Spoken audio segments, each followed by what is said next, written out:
Jewish people. This weekend we were stunned, horrified, enraged, are there any other words, grieving at the slaughter of Israeli civilians, soldiers by Hamas, and thousands of missiles falling on millions of Israelis, forcing them to take shelter. Can anybody believe the number of 1,300 people killed? 1,300? 3,200 Israelis wounded? Hundreds taken hostage? What kind of people take elderly and newborns as hostages? Who mocks scared children and marches naked women around the streets as a sign of military conquest? Barbarians, cowards, people who act like animals and do not deserve to be called human. Hamas's goals were simple: to kill as many Jews as they could get their hands on, shatter Israeli self-confidence, and destroy what we, the Jewish people, want: peace, to enlarge the circle and make peace with Saudi Arabia. Hamas has tried to break the will of Israelis and Jewish people around the world. But you know what? They failed. Because we're more united today than I've ever seen us in my 30 years involved in this work. Never seen, from left to right, top to bottom. We'll have time to get back to the rest of the stuff later. But for now, we stand united in solidarity, 100% left to right, in solidarity and support with the people of Israel. Let us be clear. We stand, and I want all of our elected officials and ambassadors to hear this. The American Jewish community stands united in full support of all and any military action to eradicate Hamas and to make sure this never happens again, and safety and security return to the Jewish people.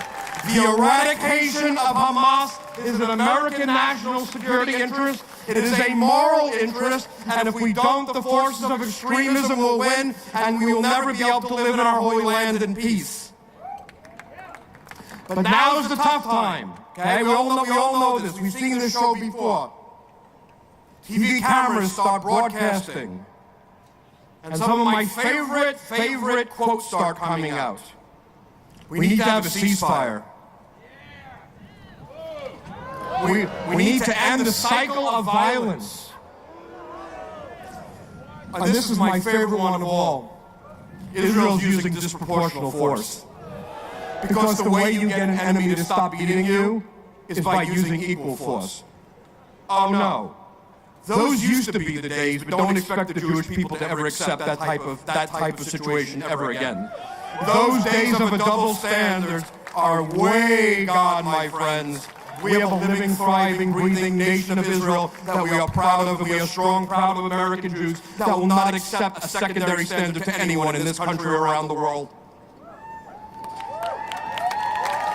Now let's remember one thing. Our war is against Hamas, not the Palestinian people. We want peace. They want war. They brought a slaughter. And when the Israelis decide at their time, and when they're ready, and they should do it at their own time, and their own pace, to make sure that as few people are killed as possible. But when we see innocent Gazans died and people start saying it's Israel's fault, guess what? Hamas is the one responsible for those deaths coming in. And you remind every Jew and every non-Jewish neighbor and every elected official and every interfaith leader today, until you can speak no more, that those people being killed, whose fault is it? Whose fault is it? Does Israel have any responsibility for those deaths? Whose fault is it? Elected officials hear us loud and clear. This was a war forced on Israel by those terrorists. We have an extraordinary group of friends who are here tonight. We know who our friends are because they're there with you in your time of need. And a lot have showed up. And you're going to sit there patiently, please, while they speak. because Jewish rallies get planned for a while, and then we go on, and we know that. First person I'm joining up is, I think you might know him.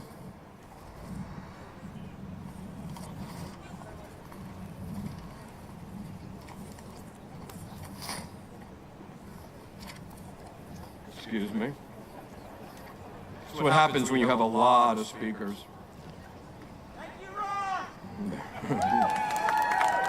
I'm going to make it really simple. I'm just going to do it from the heart.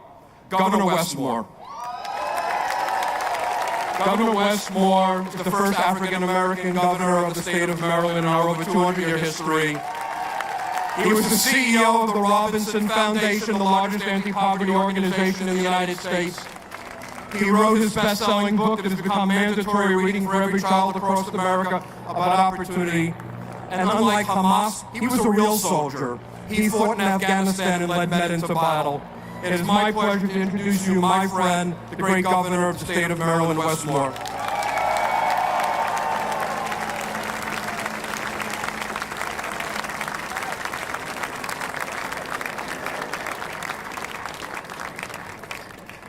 Good morning. Shalom. Shalom. Ron, bless you, and thank you. Thank you for the leadership to the entire JCRC of Greater Washington. Thank you for bringing us here together this afternoon. And I'm here to say very clearly, we are here to stand with the state of Israel.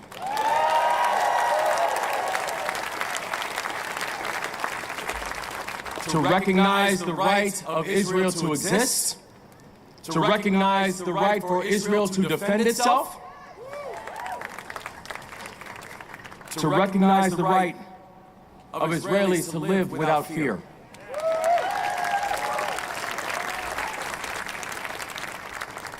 But today, it's not just time for us to stand with Israel. It's also time for us to stand unequivocally against Hamas.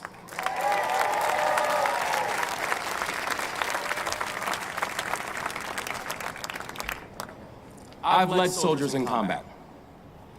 I've seen not just the direct, but the indirect impacts of terrorism, the collateral damage that it leaves. Terrorists target civilians, and that's what Hamas did. Terrorists hold entire families hostage, and that's what Hamas did.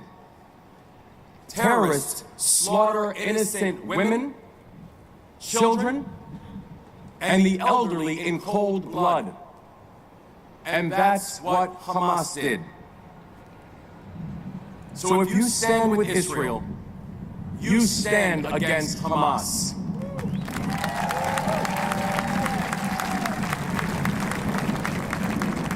And if you stand with the Palestinian people and their right to self-determination, you also stand against Hamas.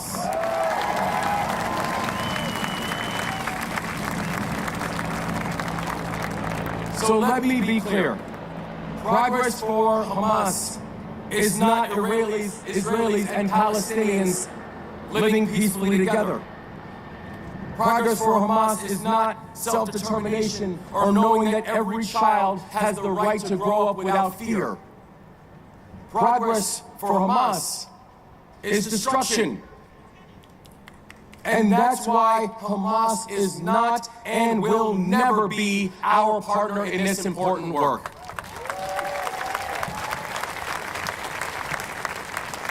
President Biden has been very clear. The United States will always have Israel's back.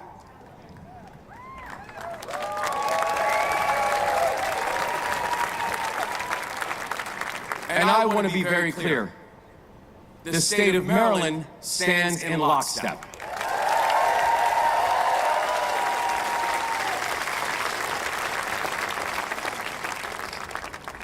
Now I know that our solidarity does not erase the pain of these attacks. My heart is broken and continues to break for the victims and their families. And it's in times like these, when the pain is so deep and the pain is so real, that I turn to the place that has always offered me solace and the place that has offered me peace. And that's my faith. I turn to my faith.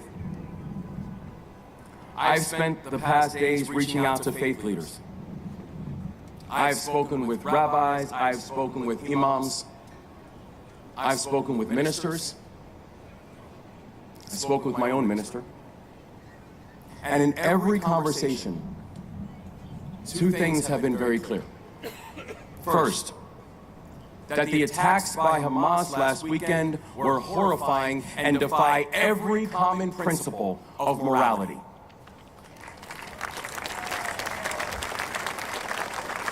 And second, that we must do everything that we can to come together, to condemn this violence, to work and to build security for everyone in the region. And that means standing against Hamas and all who aid or support their vile mission.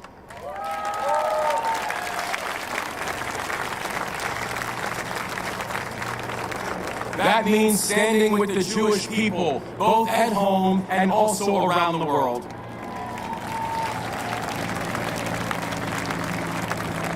That means recognizing that the innocent victims and their families will need to be supported, uplifted, and prayed over now and tomorrow. And that means rooting out anti-Semitism, anti-Muslim hate, and fighting bigotry in all of its wicked forms.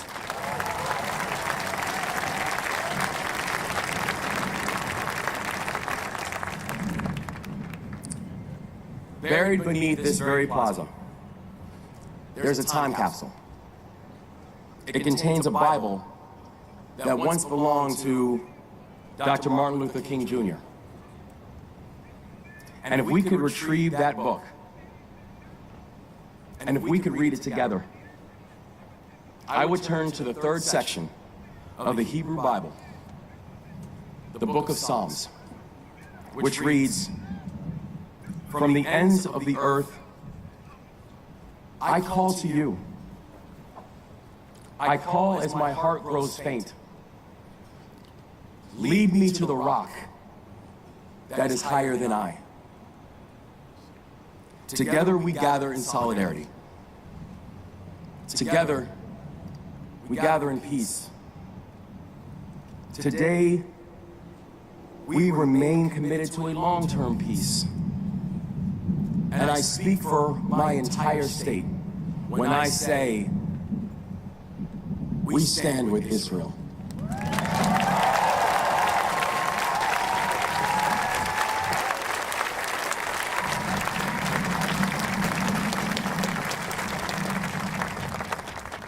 So let's keep marching. Let's keep marching towards that higher rock. God bless you. Shalom. And thank you so much for all you do.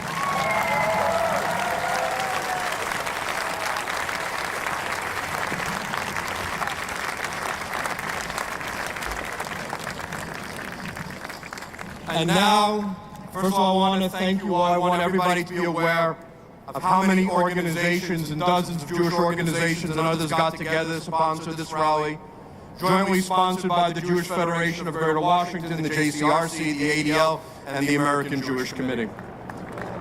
First, I'd now like to bring up Elav Benjamin, the Deputy Chief of Mission of the Embassy of Israel to the United States. Eliav.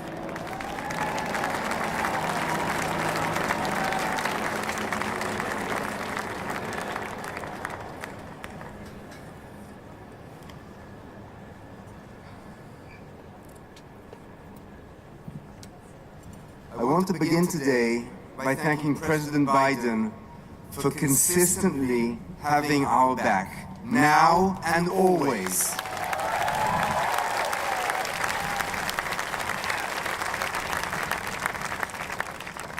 Thank you, United States Congress and members of Congress present here. Thank you, Governor Moore.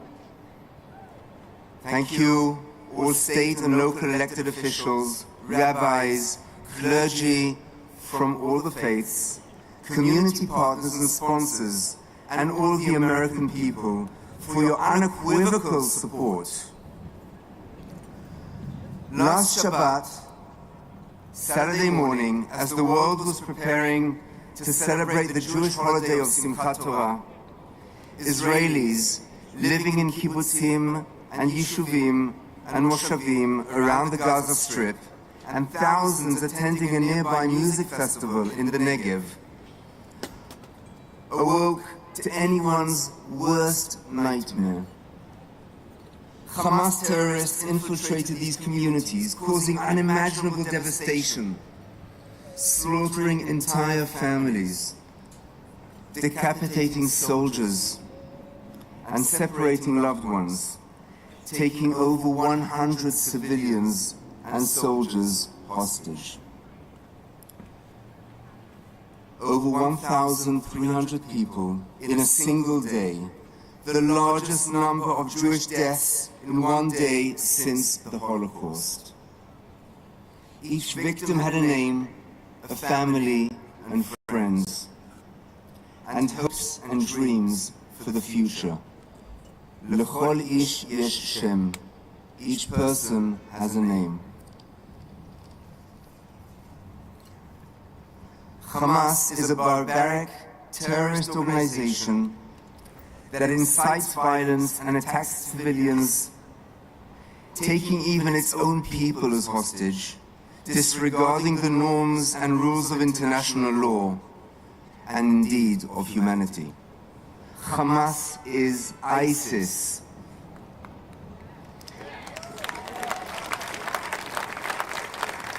Hamas terrorists are not freedom fighters who represent the aspirations of the Palestinian people. Rather, their fundamental goal has always been very clear: to destroy the state of Israel and to annihilate and murder Jews.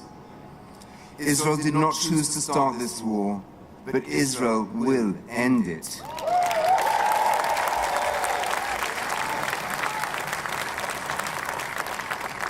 We will ensure that the Hamas war machine is eliminated. Israel will continue to take all the necessary steps to strike Hamas infrastructure and strongholds.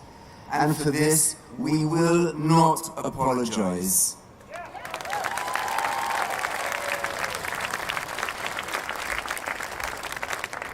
And let me be clear, in case anybody has any doubts. Whilst the past year saw deep divisions from within Israel, there are no sides now. Israelis stand united in sorrow, compassion, solidarity, and determination.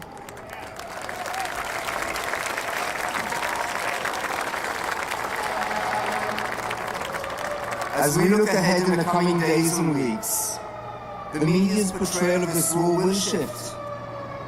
There will be images and reports that will prompt some shift to the narrative. But we must not forget what happened on October 7, 2023, the morning of Simchat Torah. We cannot and we will not forget the brutal, horrific murders of over 1,300 civilians, soldiers, and police. We must remember the innocent civilians who were slaughtered in their beds in Kfar Aza, those burned alive in Be'eri, those kidnapped from their families in Nachal Oz, and unfortunately so much more. As we respond, we will do so with the IDF acting in accordance with international law, morals, and ethics.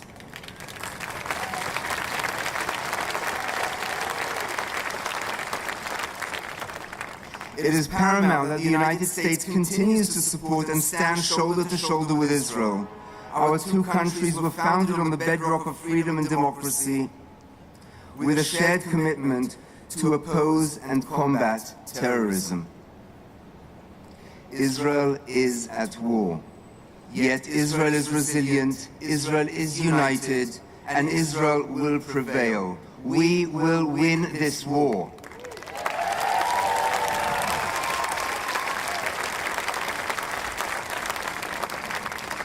Thank you all for your ongoing support. Am Yisrael Chai. The people of Israel do live. Thank you.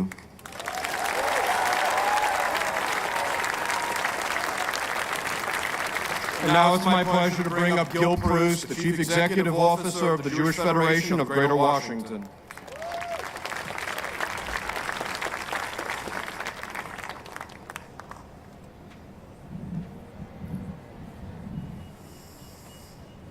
Wow.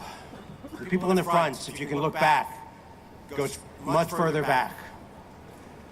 Thank you, everyone, for coming out today and for standing with Israel. This is so critical. Showing up, being together, making a statement. Lekol ish yeshem, he said. Every person has a name. We need to make sure that we remember the people and read their names, every single one of the 1,300 people that was killed, that was murdered over this past weekend. We cannot let their names go in silence. Watching those murders, watching the people, families, children, seniors, young people just butchered while they were trying to lead their lives in peace, one after another. I don't know about you, but the images brought me back to the 1940s Germany. They brought me back to my images that I had of pogroms in Russia and in the Pale of Settlement. We need to remember those. But at the same time, we need to know that the world of 2023 is not the world of 1880 or 1940. There are three critical differences that we can never forget. First, we have a state of Israel. We have a country that will stand up and defend Jews around the world. They will be there every single time that we are under threat, and they will make sure that we can live in peace.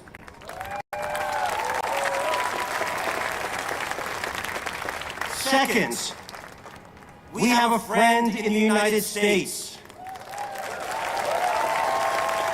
This country is standing up and saying at this moment in time, we stand with the Jewish community and we stand with Israel to defend itself and to make sure that this never, ever happens again.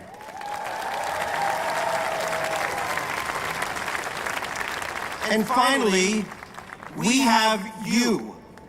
You are the people who can make a difference. The Jewish community of this country and our friends and allies can stand up and demand that this country continue to support Israel, continue to make sure that it can defend itself, and we can be part of that effort. We cannot be silent, we cannot be quiet, we must raise our voices, we must call, and we must insist that this country continue to defend and support Israel's right to defend itself against these Hamas, beyond terrorists, these Hamas, ISIS, I can't even imagine the word.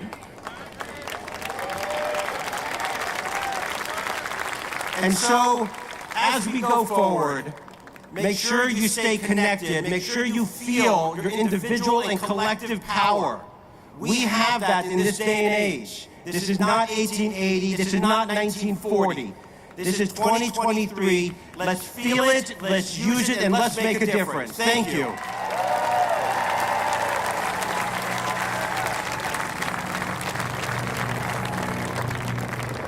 I am very grateful that Republican Congresswoman Claudia Tenney is here today because she has a speaker vote, I think, in about 20 minutes. She's a Republican legislator for New York who just 3 days ago introduced bipartisan legislation called Operation Swords of Iron to immediately appropriate $2 billion to restock Iron Dome.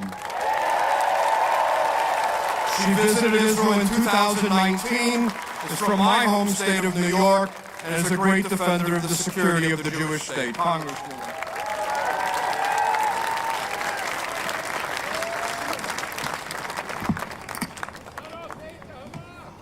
Thank you so much for all of you for being here and today showing your support for our Jewish and Israeli brothers and sisters.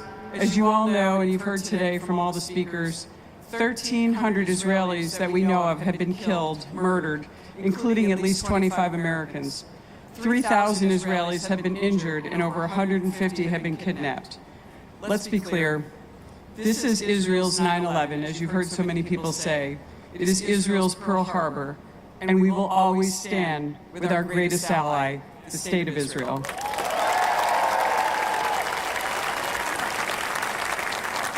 While we must do everything we can to support Israel's Operation Swords of Iron, there are three things that I believe rise above the rest: military support, holding Iran accountable, and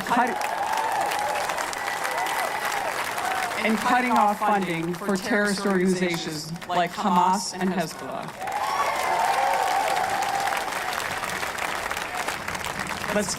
First and foremost, we must provide Israel with the military support it needs to combat these worse than barbarians, as was alluded to by the prior speaker, that have committed these heinous war crimes, and they are war crimes against the Israeli people and American citizens.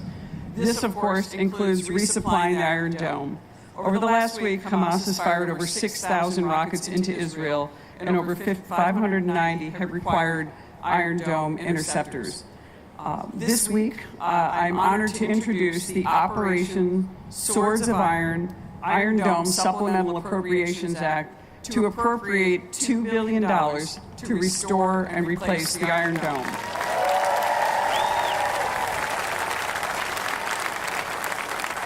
$2 billion is just a start, but we must urgently get the ball rolling and start providing assistance immediately to Israel.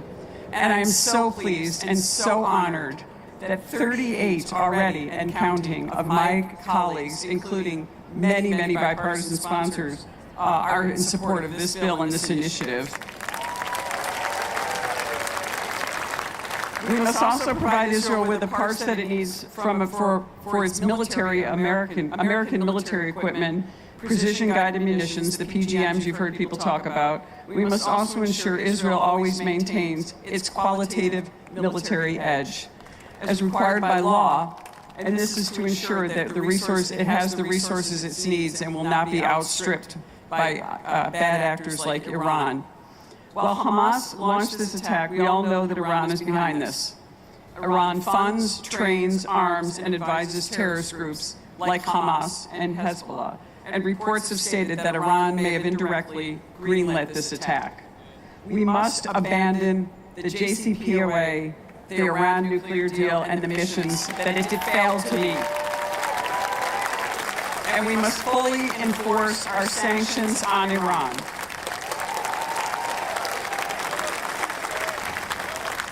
We must work with our allies to designate Hezbollah and the Islamic Revolutionary Guard Corps as terrorist organizations. It's something I've been pushing for several months. We must work to initiate snapback sanctions on Iran to ensure that ballistic missile sanctions on Iran never expire. Please urge every member of Congress to do this. I'm also honored that AIPAC recently joined me in the fight to encourage our E3 allies to immediately initiate snapback sanctions. We don't have a lot of time left for this to be done at the UN. Please, let's continue this fight. It's also my privilege to lead a bipartisan letter with Representative Jared Moskowitz to encourage the Biden administration to take a tougher stand against Iran and implement the objectives I've set forth. Finally, we must cut off funding for Hamas and Hezbollah, funding international organizations that also assist these terrorist organizations directly and indirectly. Here's an example. Hamas has been known for recruiting and hiding its weapons in UN relief and works agencies like UNRWA, in the schools. This is why next week I will introduce the HaTikvah Act to prohibit American funding for international organizations which directly or indirectly fund Hamas.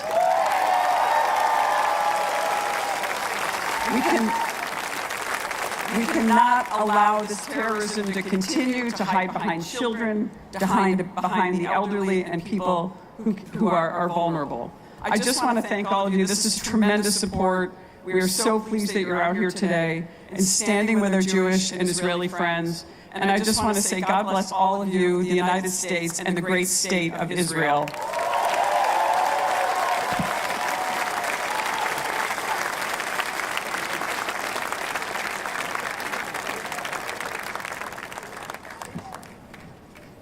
And now we have Ania Ali, President and CEO of the American Muslim and Multi-Faith Women's Empowerment Council. Anila, thank you for joining us here.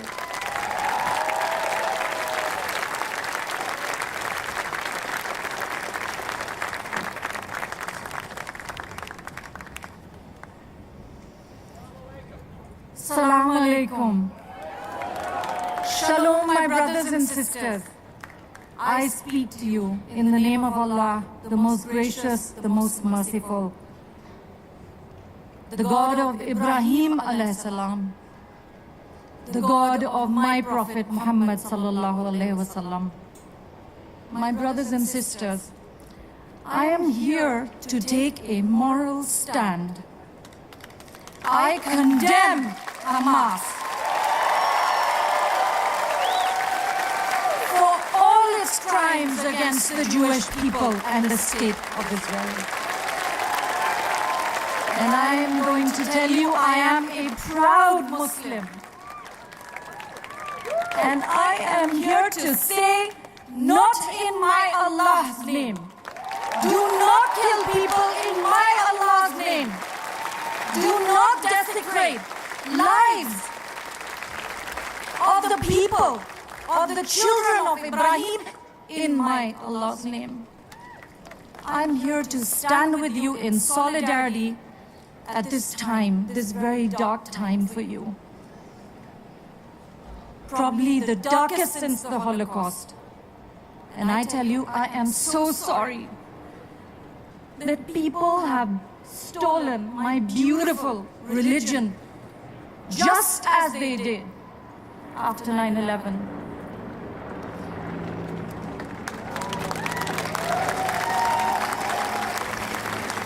I also want to tell you, they do not represent me.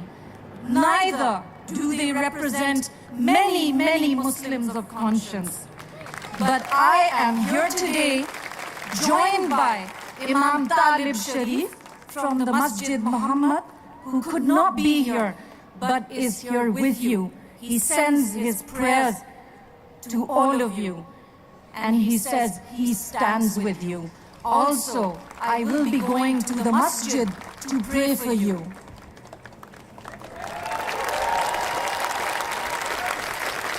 Imam Talib Sharif and I had taken a group of Muslims, Muslim Americans, to Israel to build peace.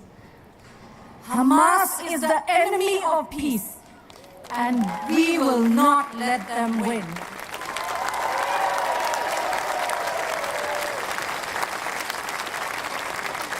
I ask Allah, and I want you to join me in this prayer.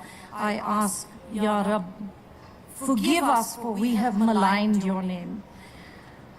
Prophet Muhammad Sallallahu Alaihi Wasallam taught us that the greatest blessing is to be blessed by Khalilullah, the friend of Allah, Prophet Abraham. In our prayers, we pray for you 17 times a day. Let us unite in a prayer for those victims of Hamas who were killed in the name of my religion. And let us ask Allah, the God of Abraham and the God of Muhammad, alayhi salam, to find a way that we can stop this hate around the world. Inshallah. And let us lead and join hands in our prayers.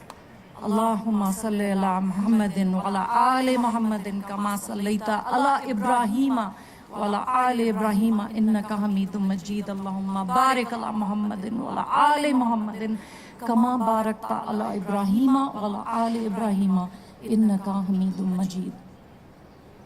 Thank you, my brothers and sisters.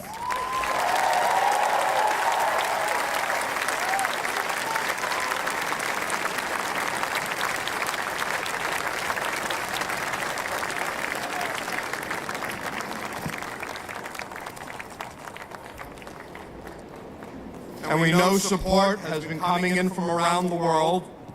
We've seen on buildings throughout Europe, we've seen them highlighting the colors of the Israeli flag on all Capitol buildings around the world. And with us today, we have several leading diplomats. And I'm going to call you up, gentlemen, at the same time. We have the Ambassador of Germany, the Ambassador of Hungary, the Deputy Chief Mission Officer of the United Kingdom, the Deputy French Ambassador to the United States, the Italian Deputy Chief of Minute. It's not just America. Stand up and show our European partners how much we appreciate your support.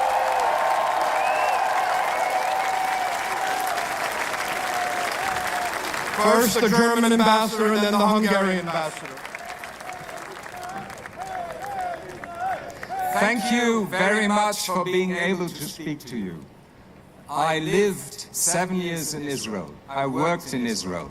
I was there as a junior diplomat in the early 90s and as the German ambassador 20 years later.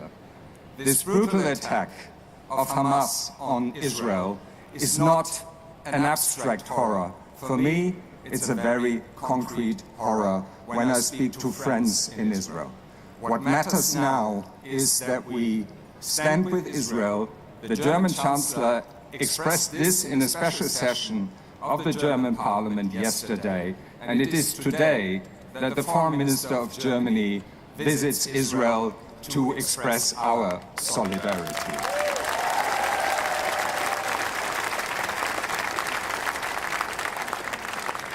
I just want to say, we as Germans, who as a nation are responsible for the worst of crimes, hold a special responsibility, and we'll live up. Thank you.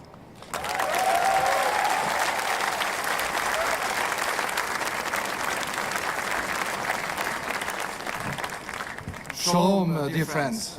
I'm the Hungarian ambassador, and I'm bringing a message from my country, the Hungarian society, and the leadership of Hungary. And the message, the most important message, is that we share your grief. We share the grief of those in Israel who have lost the most precious, who have lost their loved ones. We express our deepest condolences, and the leadership of the country, the President, Prime Minister Orbán, on Saturday immediately expressed our unwavering and unconditional support to the State of Israel and to the people of Israel. And we very strongly expressed that Israel has a right to defend her own citizens. It's very important. Many people, for understandable reason, compare what happened last Saturday to the Holocaust, when innocent Jews were killed just for being Jews. I myself was the president of the International Holocaust Remembrance Alliance, still leading the Hungarian delegation. And you should know that in Hungary we do not allow any trace of anti-Semitism. And while the words of hatred and the pro-Hamas, pro-terrorist demonstrations are taking place in many cities all around Europe and also in this country, you should know that the Prime Minister Orbán just today banned all pro-Hamas, pro-terrorist demonstrations. There is no place for hatred in the streets of Budapest and elsewhere in Hungary. There is no place for anti-Semitism. We stand with Israel just as much as we stand with the Jewish community here and elsewhere. Toda haba, and thank you for the organizers. Thank you.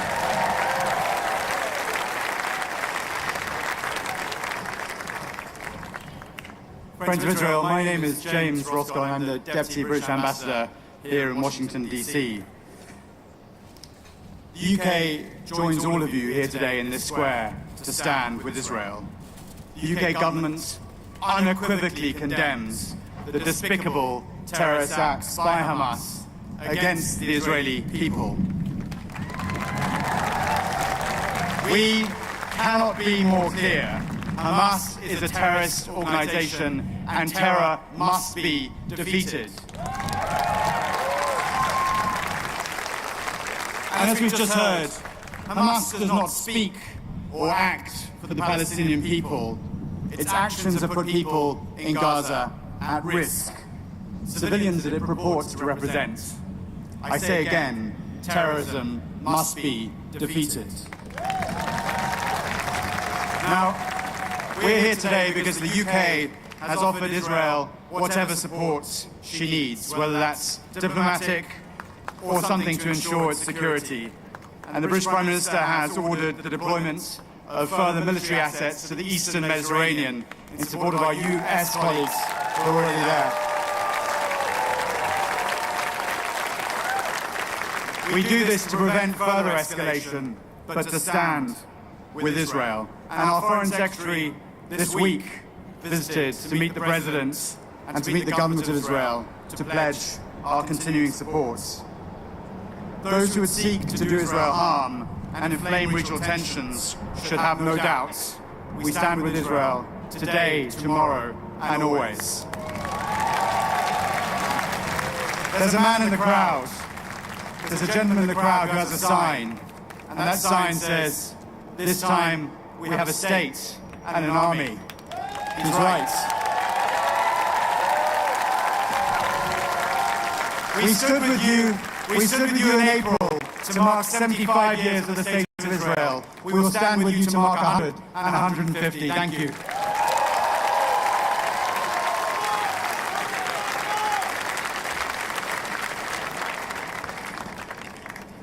Bonjour, I am Aurélie, I'm the Deputy Ambassador of the French Embassy, and I'm really filled with emotion as we join you here today to honor the victims of the unspeakable terrorist attacks by Hamas against Israel. I don't think words can describe what happened on Saturday. A murderous and blind hate, cruelty unleashed at a level that is hard to comprehend for any human being. We share the grief of the Israeli people. We all stand with Israel in this terrible moment.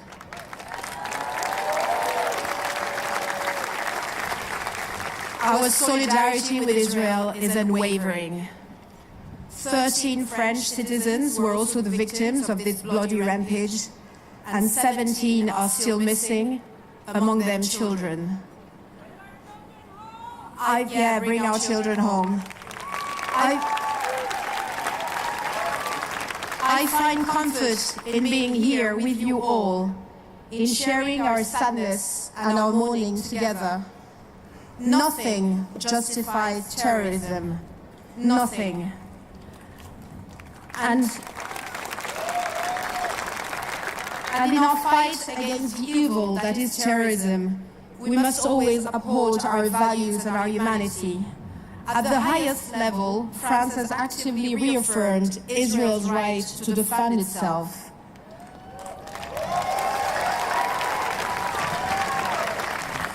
France is also at the forefront of diplomatic efforts to prevent an escalation of the conflict and spill over into the West Bank, Lebanon, and the wider region.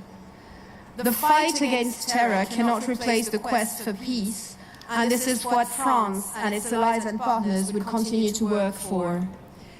But today, as I share with you this very sad moment on the Freedom Plaza, I didn't really want to deliver a speech.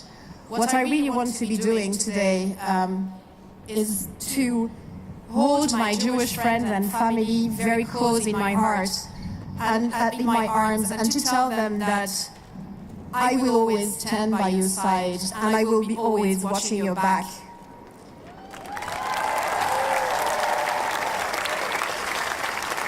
We are and we will always be stronger together. Thank you.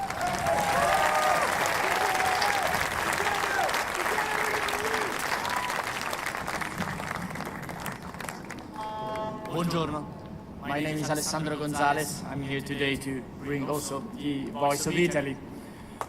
Thank you. And first and foremost, this voice is saying that we stand firmly in support, unwavering support to Israel. So I'm just repeating something that President Mattarella, Prime Minister Meloni, Minister of Foreign Affairs Tajani have said to the world and to their Israeli counterparts in the last days. We completely support the right of Israel to defend itself. And how can we deny this right to defend yourselves?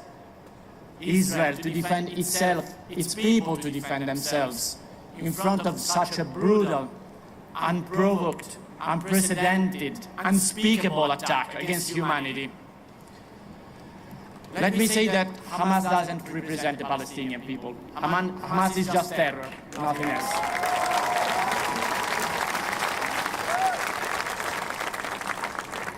I want to be short, but let me say one thing about my hometown, about Rome.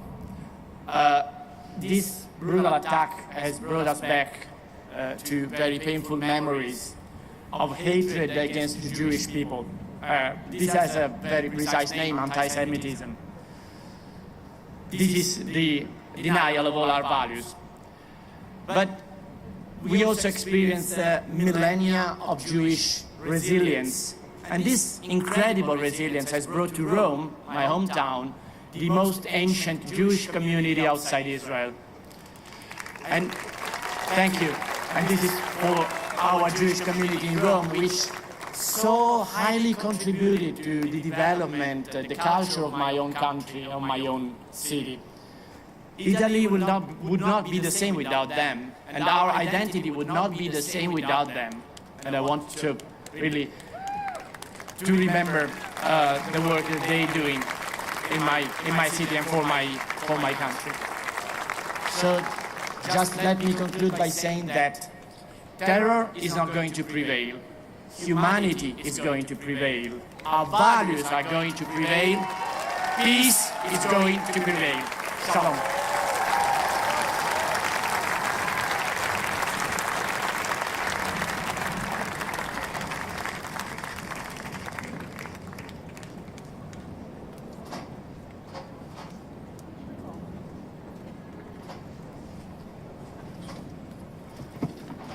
Not only do we enjoy tremendous support from the international community, but I think we'll bring up a few members of the Maryland local delegation. Former Majority Leader Steny Hoyer. Does this man need any introduction? Congressman Jamie Raskin. Our friend John Sarbanes, who represents part of Montgomery County and Baltimore. Glenn Ivey, our newest member of the delegation, who I took to Israel in 2005, and Congressman David Schroen. We're going to start with Steny, and then we will continue through our Maryland congressional leadership. Congressman Hoyer.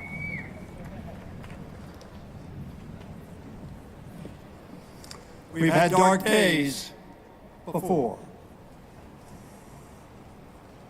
We're having dark days now. I'm not going to give a long speech. The President spoke for me.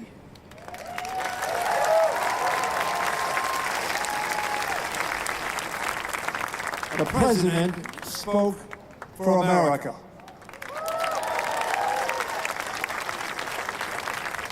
The President spoke for justice.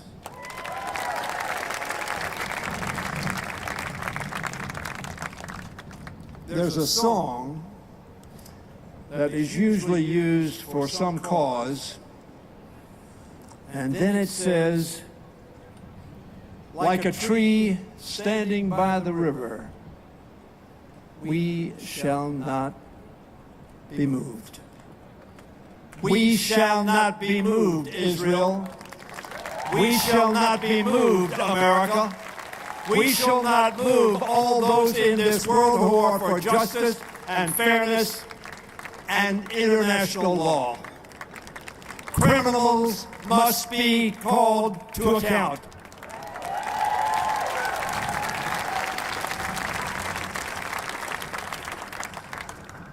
And we tell our Israeli friends that we recognized in 1948, minutes after they announced as a state, And we have not been moved since then, and we will not be moved tomorrow.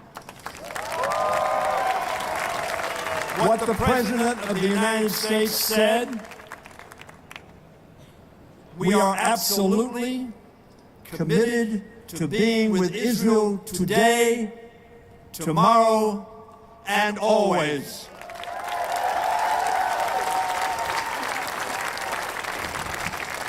This is our duty, and indeed this is the world's duty that set aside a land that Israel had occupied for millennia, and said, this is your place of security, this is your place of sovereignty, this is your place of safety. Let it always be with our help, and with our commitment, and with our might.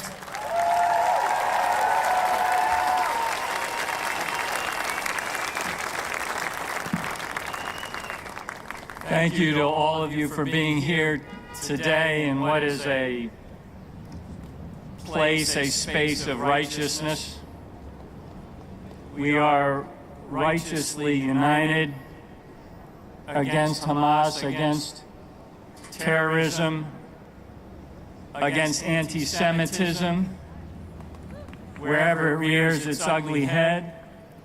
And we stand, as all of us have said, in a show of solidarity with the people of Israel, with the Jewish people, the world over.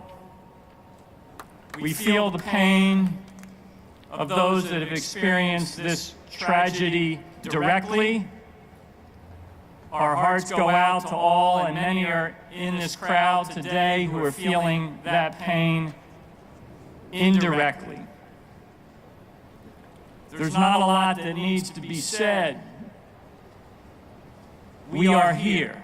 We say to the state of Israel, we say to the Israeli people, we say to the Jewish community, we are here, we are with you, we are united in our minds with resolve, we are united in our hearts with pain. We are standing next to you, arms interlocked. Thank you.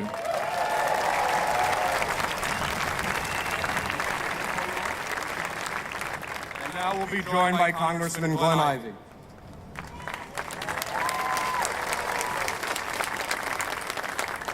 Greetings at this moment of crisis. I wanted to say this. Ron was kind enough to take me to Israel at the time of the disengagement. And we flew and we landed, and as we were there, as we were getting off the bus to go to the hotel, I went inside and I saw people being dragged out of their houses. Israelis who lived in Gaza were being removed from that site. And I was shocked at the fact that Israel would take that step in an effort to give Gaza and a step towards peace. And we were told at that time by some of the people who opposed it that Gaza would be used to launch attacks against the nation of Israel. And I'm sad to say that not only did that come true, it came true in the worst possible way that it could. I had a chance to go back to Israel just a few weeks ago, and we were sitting there as a delegation of 10 members of Congress sitting with Mr. Netanyahu and his cabinet, and they were talking about the impact of the Abraham Accords and how this might be a moment where Israel was getting closer and closer and closer to peace in the region. Hamas knew that, and that's why they launched these horrific, despicable attacks last weekend. So I say this, Hamas cannot win. We've got to make sure, absolutely, they must be dismantled, they must be destroyed. The United States stands with you in this effort because we need it to happen too. And beyond that, this is my request, we cannot allow Hamas to be right in derailing the peace effort. Once they're beaten, we continue to move towards peace. We continue with the Abraham Accords. we move towards peace and victory in the region. With your help and your guidance, we'll get there. Thank you, God bless, and stay strong. And now Congressman David Trone, who knows a thing about the Abraham Accords, is the co-chair of the Congressional Caucus on the Abraham Accords. Congressman Trone. Shabbat Shalom. It's good to be here today. It's a tough day for the whole world, frankly. And I really am so proud of what Steny talked about, and that's President Biden, how he stood up for Israel. He made it crystal clear. We're one country. We're united together. And that will not change. I was proud of Secretary Blinken as he traveled to Israel. And his statements were so consistent with the President's message. We will be there. There will be hard times. It will be difficult as the army goes through Gaza. There will be more loss of life. Soldiers and so many innocents will also die. But Hamas is an evil. It is ISIS. It is Taliban. It is no different than we see down the street at the Holocaust Museum. We've seen that at Yad Vashem. We've all seen it. We've all tried to imagine it. Yes, never, never, ever again. Never again! Never again! Never again! Never again! Never again! Never again!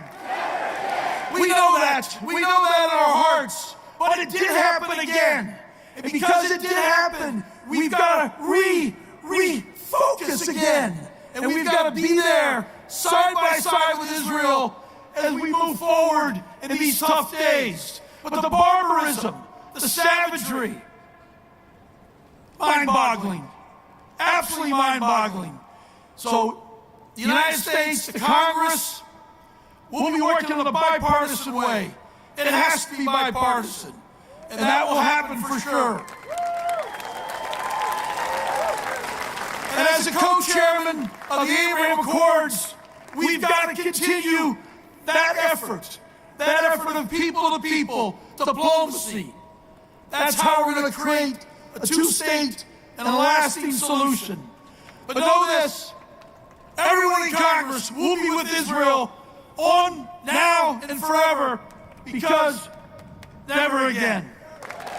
Thank you.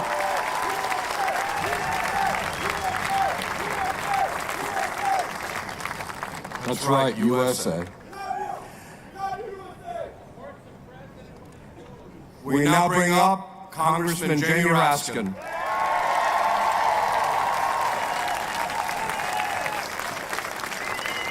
Brothers and sisters, we demand the immediate safe return of all 150 hostages, among them both Israelis and Americans, among others, held captive by Hamas in Gaza today. We place priority on their release and their return to freedom and safety with their families. We will not rest until we get them out.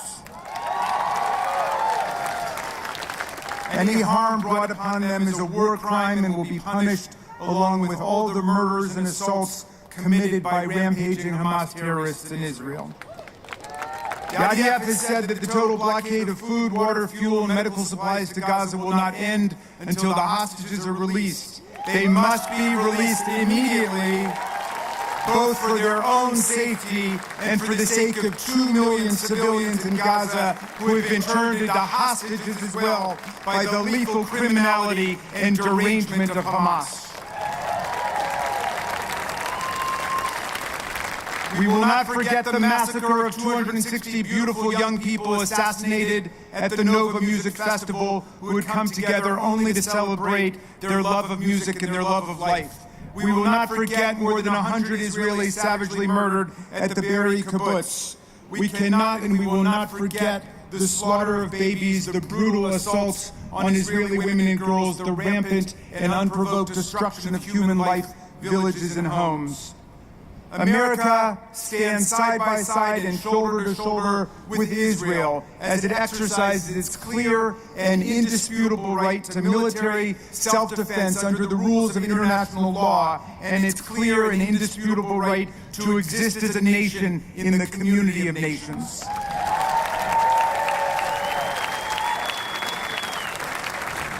As a member of Congress and a defender of human rights, democracy, and freedom all over the world, I am determined to see the total destruction of Hamas, a terrorist death cult conceived in the poisonous fusion of Nazi and Islamist ideology. Since its founding in 1987, Hamas has called for the obliteration of Israel and for jihad against the Jewish people. It has circulated the toxic lies of the protocols of the Elders of Zion. It has promoted suicide bombing, terrorism, and it's done everything in its power to sabotage diplomacy, nonviolent conflict resolution, and the promotion of peace and human rights for everyone in the Middle East. Hamas has tried to turn the political conflict between Israelis and Palestinians into a religious holy war between Muslims and Jews, a sinister goal that the world must deny to them, as we must deny to them their goal of endless cycles of violence and bloodshed that will steal precious lives, Israeli and Palestinian, for generations to come. We must reject the effort by Hamas to conflate their vicious, terrorist, anti-Semitic mission with any legitimate political program.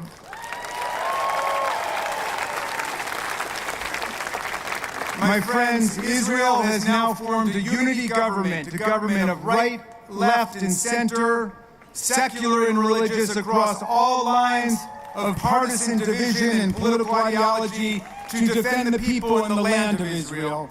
And I wish we could do the same thing in the House of Representatives. But I know that even without a Speaker of the House and elected leadership, even without the ability to legislate in the face of this maddening political paralysis on the Hill, members of Congress and the American people are united overwhelmingly behind President Joe Biden and the people of Israel in this struggle. President Biden and Secretary Blinken have made it clear that our country will stand unwaveringly behind Israel because we are liberal democracies dedicated to freedom and human rights, bound by the rule of law, committed to the laws of war, and devoted to the progress of human civilization over terrorism. We are nations that oppose terrorism and its paradigm practice, which is the targeting of innocent civilians, including children and babies, for death and destruction for political reasons. As a Jewish American who has traveled many times to Israel, the West Bank, and the region, both in my official capacity and to see my own family and friends and students there, my heart goes out to everyone whose families and friends have been wounded, killed, traumatized, displaced, and touched by this unfolding nightmare in the region. Today we are living with a war thrust upon us by terrorists, but we must pray and work for peace, even as Israel, supported by its allies, wages a war of just self-defense to dismantle the terrorist network of Hamas. My father used to say to us when we were growing up, when everything looks hopeless, you are the hope. Now is the time for all of us here to be the hope, to carry the light even in a time of darkness. Thank you.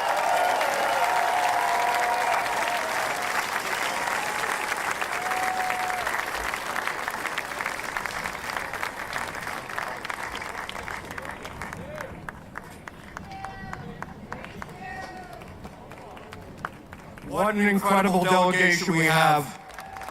Full, like the President of the United States, full support. I'd also like to note that Congressman Don Beyer of Virginia is here as well, joining us.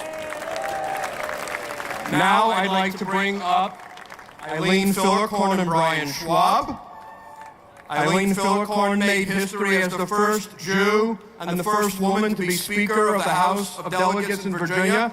And Brian Schwab is our newly elected Attorney General here in D.C. First Eileen, then Brian. Thank you for joining us.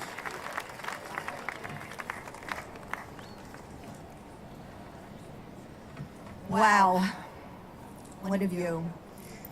I stand before you as the 56th Speaker of the House, the only Jewish woman to serve as Speaker of the Virginia House of Delegates in the over 400-year history.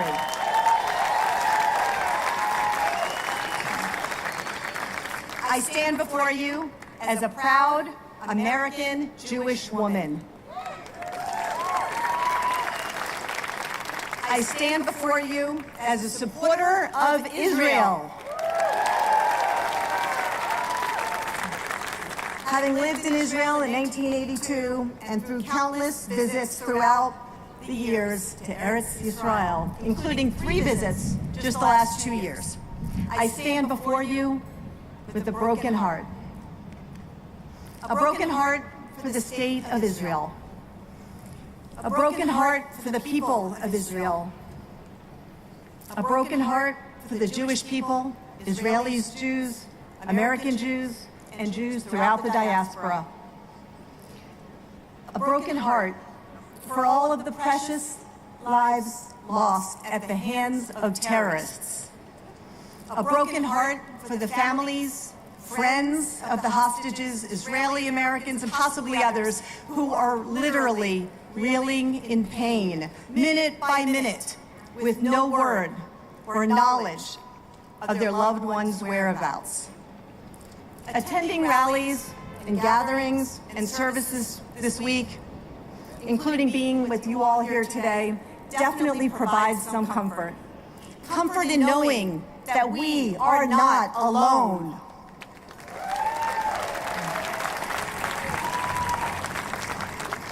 Comfort confirming what we know, that the Jewish people are resilient.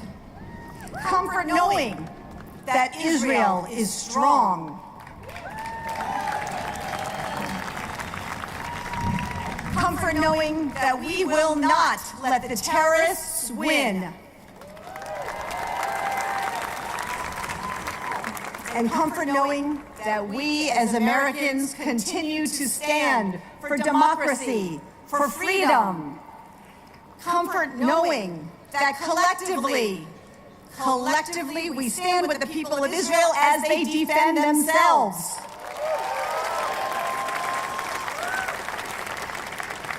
And comfort knowing that we can continue and will continue to stand in support of Israel.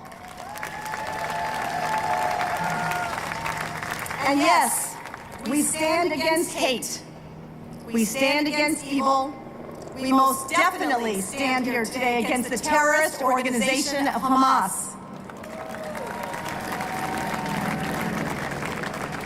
And every day since the terrorist attack, we stand together in prayer, in providing strength to the victims, family members, friends, and hostages still in harm's way.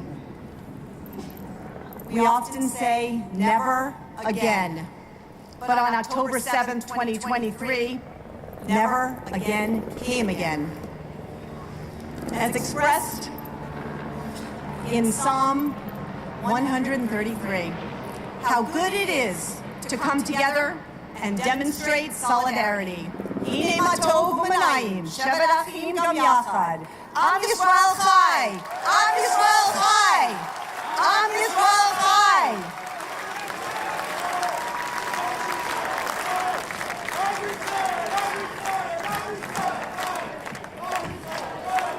Am Yisrael high.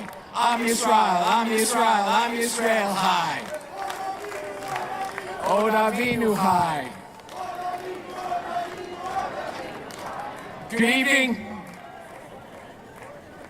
We don't hurry. It's afternoon still, but it's coming evening. Shabbat is on its way. As a third-generation Washingtonian, as a proud Jewish American, it's heartening to see so many of you, friends, allies, neighbors, Washingtonians here, standing together, supporting each other, grieving together. Like many of you, I have family and friends in Israel. I've traveled there many times. like many of you watching the searing images this past week, has been painful, infuriating. It's been personal. The kidnapping and brutal killing of Israeli civilians, of innocent children, parents, and seniors are acts of hate committed by a terrorist organization fueled by a hatred for Jews. Acts of a terrorist organization whose stated mission is to destroy the state of Israel and wipe Jews from the face of the earth. Of course, the state of Israel has every right to defend itself. Of course.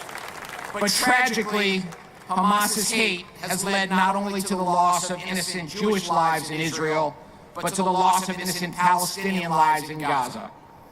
And we know that hatred is not limited to the Middle East. We have a growing epidemic of hate right here in the United States. White supremacy and racism, homophobia and transphobia, Islamophobia, and yes, anti-Semitism, all on the rise. And that hate inevitably finds its way here, to Washington, D.C., to our nation's capital.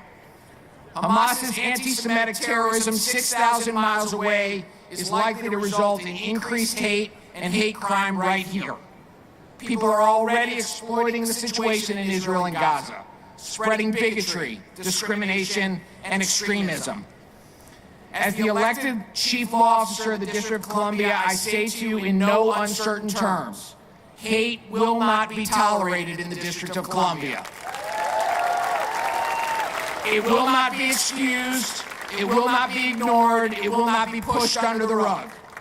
Hate is dehumanizing. It depends on denying the fundamental humanity of other people. People who may look different, people who may pray differently, or who live in different neighborhoods. Our response in moments like these sets a precedent for children and generations to come. Our children are not born with hate. They learn how to hate by observing the actions and behavior of those around them. Right now, Jewish people are reeling. We are hurting. We are grieving. And as we stand together with Israel and with Israeli families at a time of unimaginable pain, we can model how grieving is different than hatred.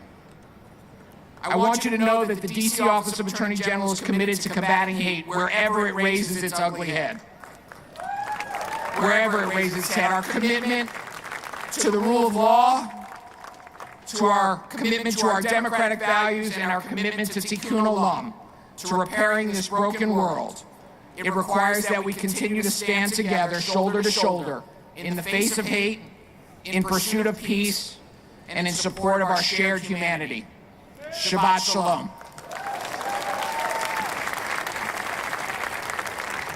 Before we introduce our next speaker, I just want to let you know that I do have statements, but I'm not going to read them. But we have statements of support from Governor Youngkin. We have statements of support from Attorney General Jason Miyares in Virginia. And we have a statement of support from Senator Chris Van Hollen. And Ben Cardin would be with us today, but he has COVID, but he's recovering well and he's doing just fine.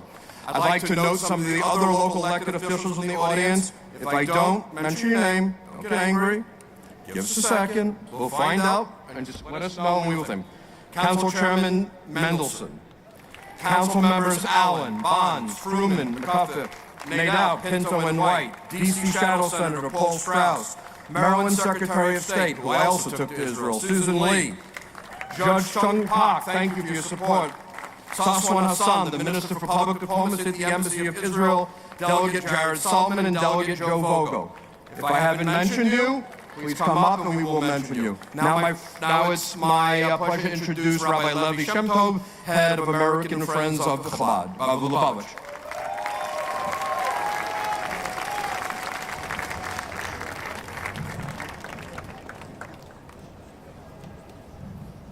Shalom to you all. And thank you everyone for coming and showing support across the Jewish community and those beyond the community, not only as well, but especially. The Jewish people have survived because of our articles of faith in God, our strength and unity, and our friendship from people beyond our own nation. This is a Torah, a copy of a Torah. And across the world, everywhere outside Israel. Tomorrow we will begin to read the Torah anew. And the first passage of the Torah is Bereshis bara Elohim es hashamayim v'ha'aretz. In the beginning, God created the heaven and the earth, and Rashi, the classic commentator, says if the whole idea of the Torah is to do mitzvot, to do good deeds, why does the Torah start with the creation of the world? And he writes, and this was 1,000 years ago, approximately, that there will come a time that the nations of the world will tell your people, the Jewish people, that you are thieves. You've stolen the land on which you live. And the idea will be to point back to the Torah, this text which has not been altered in 3,000 years. And we will say, no, it's God's land. And He gave it to us. And we will live there until Mashiach comes and beyond. We will welcome people of all faiths and all nationalities to visit in peace and be with us. But we will not allow them to violently mar the celebration of our faith.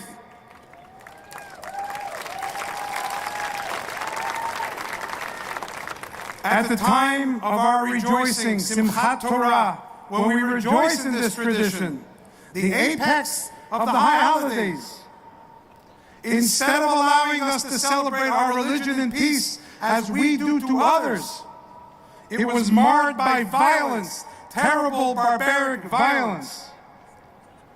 We seek peace, and we were lulled into a sense that peace was going to come until violence came, the worst violence against Jews since the Holocaust. We want peace and will pursue it forever until we get it. They want violence and seem to want to pursue that too. We will get what we want. They will never get what they want. So what's our response? The Lubavitcher Rebbe once said that first Rashi is not only talking about territory, it's talking about ethics and values. What are the ethics and values of Jewish people in dark times, in challenging times? It's to do more mitzvot and bring light into the darkness, love into the hatred, so that we can overcome it with positivity. And therefore, I'd like to direct you to colleagues of mine there to my left, who will offer you a chance for tefillin, to don tefillin, to light Shabbat candles, to give charity, to bring goodness into the world. And if you don't feel like doing it, remember, there's a soldier in Israel who would like to, but just can't. Do it for them. I will now recite the shortest chapter of Tehillim. It is 2 lines, and I will ask that you follow the words after me. I took up my time speaking instead of praying. It's 2 lines that said, praise God. I'll say the translation, then I'll repeat it. All the nations praise Him, all the peoples, because the kindness of God is upon us, strong, and the truth of God is forever. So those who would like to say it with me in Hebrew, Hallelujah, Es, Adonai, Kol, Goyim, Shabchuhu, Kol, Ha'umim, Ki, Govar, Oleinu, Chazdo, Ve'emes, Adonai, Le'olam, Hallelujah. And I close with this phrase, the central article of the Jewish faith. If you don't have a covering on your head, put your hand there if you don't have a cap, and repeat after me. The words said as people met their deaths in the camps, the words said as people saw last week that their life was about to close abruptly, and the words we will say to show that Netzach Yisrael lo Yishaker, our faith will endure forever. Please repeat after me if you wish. Shema Yisrael Adonai Eloheinu Adonai Echad. Hear, O Israel, the Lord is our God, the Lord is one. Have a wonderful Shabbat, and may we see peace in the coming days, speedily in our time.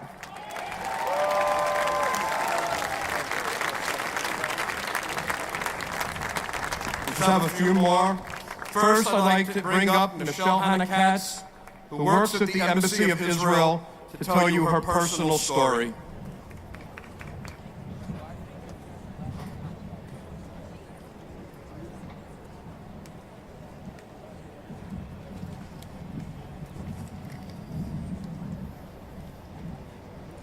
I will start by saying thank you from the bottom of my heart to everyone here in the United States for expressing their support to Israel.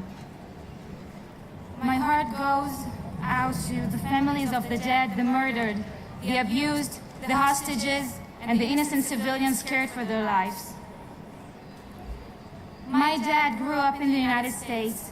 My mom was born in South Africa. As a kid, I didn't understand how I fit in Israel. When I asked my parents what they were searching in this country, they answered that this is our home. There is no other place to go. Years have passed and I went to university, traveled far to America searching for meaning. The war started, and more names of murdered, missing, kidnapped, innocent people started appearing on my phone and TV. As many Israelis can relate, many of them reminded me some part of my life back home. Kindergarten, elementary and high school, university, my military service and travels. Then, I found a meaning in every name that reminded me a part of who I am today, and it broke my heart. I want to tell you about Abraham. I had the honor to know Abraham when I volunteered in poverty neighborhood in Panama a year ago. Abraham taught young children how to write and read. He didn't know a word in Spanish, but the children understood every word and were so happy with him. For an hour, they forgot all the misery. Abraham is missing today for 7 days. He went to dance and celebrate life, and we all hope this wasn't his last dance. For us, the war with Hamas is there's no other option but Israel's victory. This is a war of good and bad, a fight for freedom and the right of Jewish people to live. We are strong, we are united, and we will not stand still when crimes against humanity rise again. When we said never again, we meant never again. Thank you. It is my privilege to be here with you.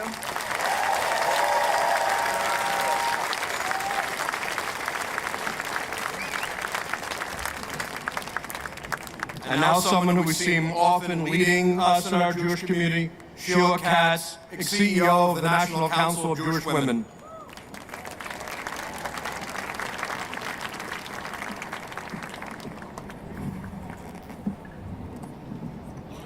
Hi, everyone.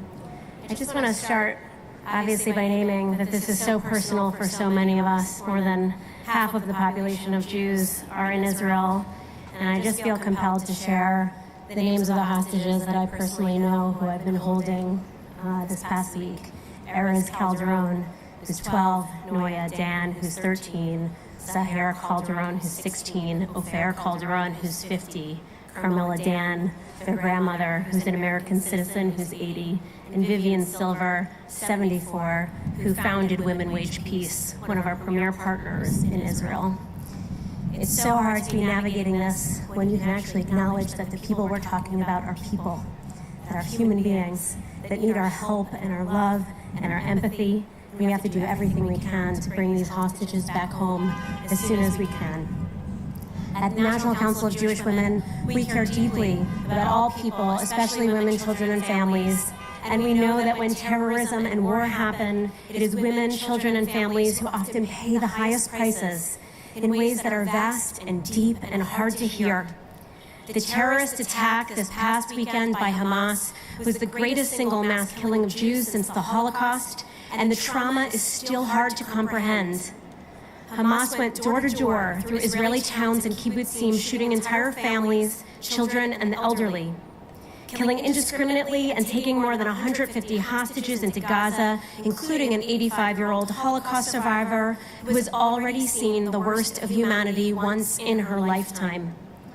They took the cell phone of a grandmother and live-streamed her murder so that her grandchildren could see, and they surrounded thousands of young people, dancing at Outdoor Peace Festival and concert, slaughtered them and assaulted them and paraded their bodies of some of the women naked back in Gaza to cheers. These events have devastating impact on all of us, on the global Jewish community, and the collective trauma of these events will impact Israel and the Jewish people forever. And with that, we should not have to convince people who claim to be our friends and allies that murdering Israeli civilians is wrong.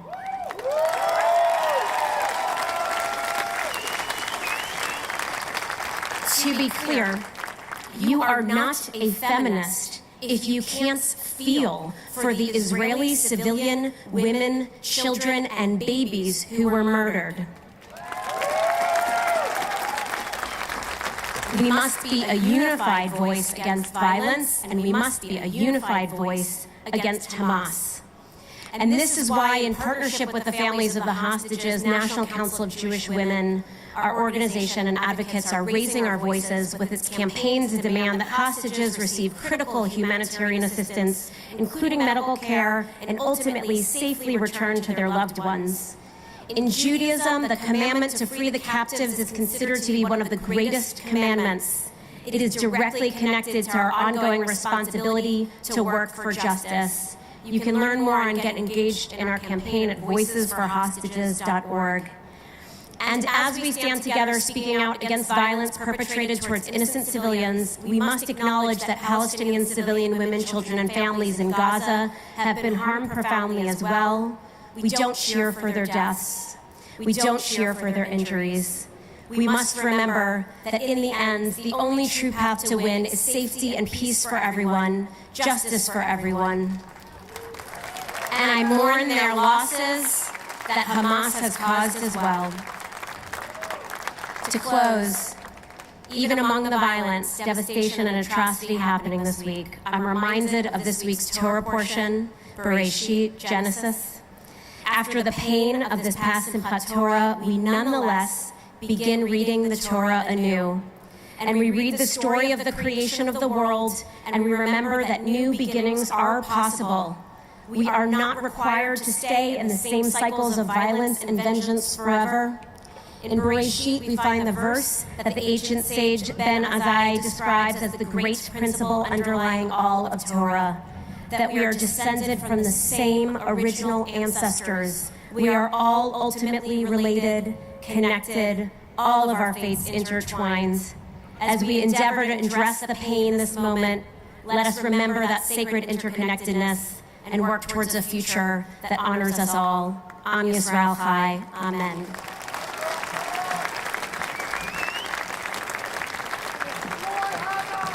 And now, I'd like to welcome up several rabbis, Rabbi Adam Raskin of Har Shalom, to give some words. I'd like to also welcome up Rabbi Lauren Holzblatt of Addis Israel to say the prayer for the captives, Rabbi Steve Reen of Agudas Achim to do the prayer for the IDF, Rabbi Botweiss, my synagogue, Temple Beth Ami, to do the prayer for Israel, and then also to ask Rabbi Noah Diamondstein and Cantor Rosalie Will to lead us in song.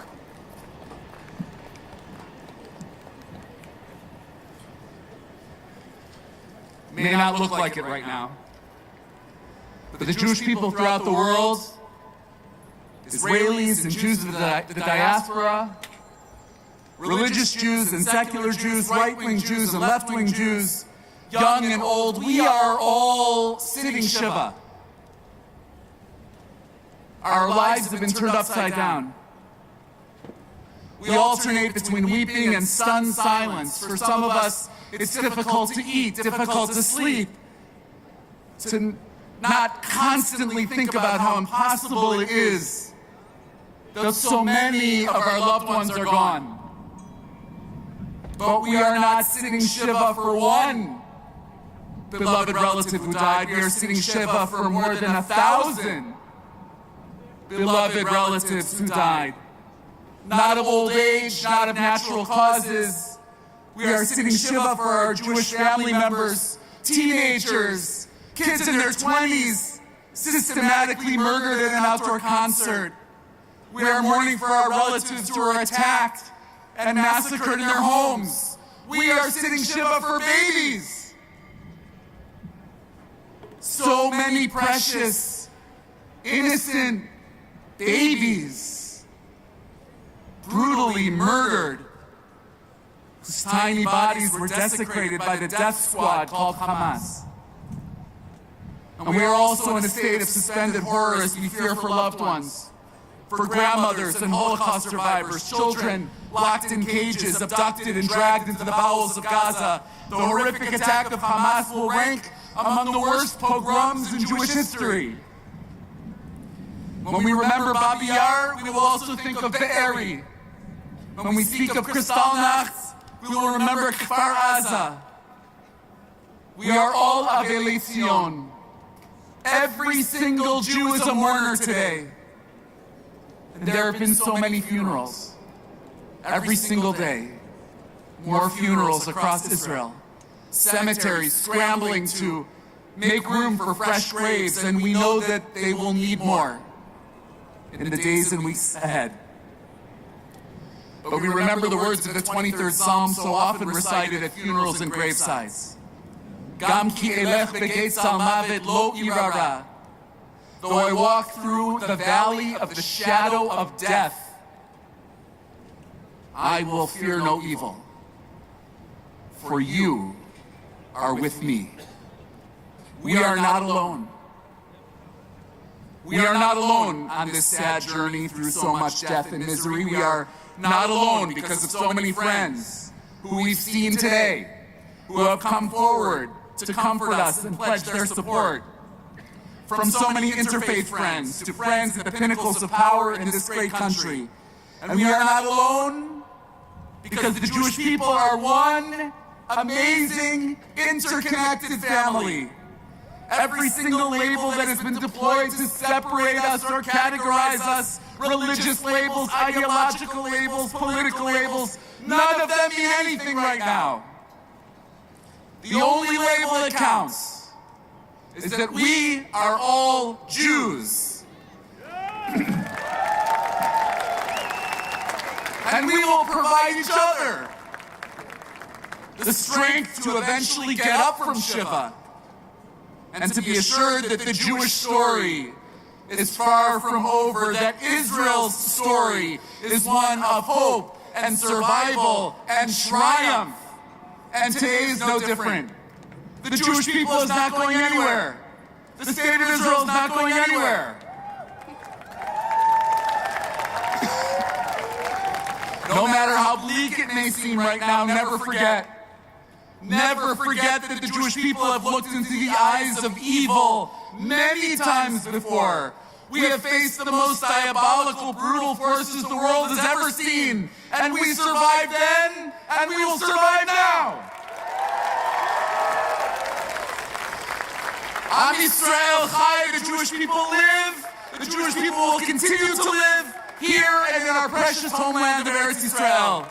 May God comfort all the Avelei Zion Yerushalayim, all the mourners of Zion and Jerusalem. And may this Shabbat bring peace to us and to all Am Yisrael.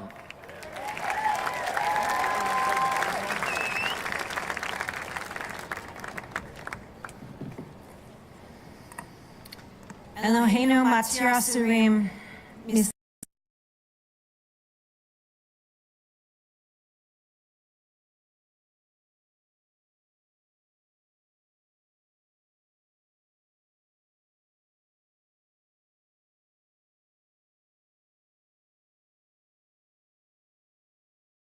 In their spirit and bring them our prayers that they may be protected from all harm. Implant understanding in the heart of those who hold them captive and return them in wholeness of body and spirit. Tani Tivuna, grant wisdom to Tzahal, to the Israel Defense Forces, that they may secure freedom for the captives without loss of life. Grant strength of spirit and of courage to the heart of all of our sons and daughters, the sons of Abraham, Sarah, and Hagar, to release bonds of captivity and allow us all to live in peace and in freedom. God says in Tehillim, "They shall call upon me and I will answer them. I will be with them in distress and I will rescue them and honor them." Please, God, be with Sahal, be with the captives, and may we see them return quickly and safely. And we say, Amen.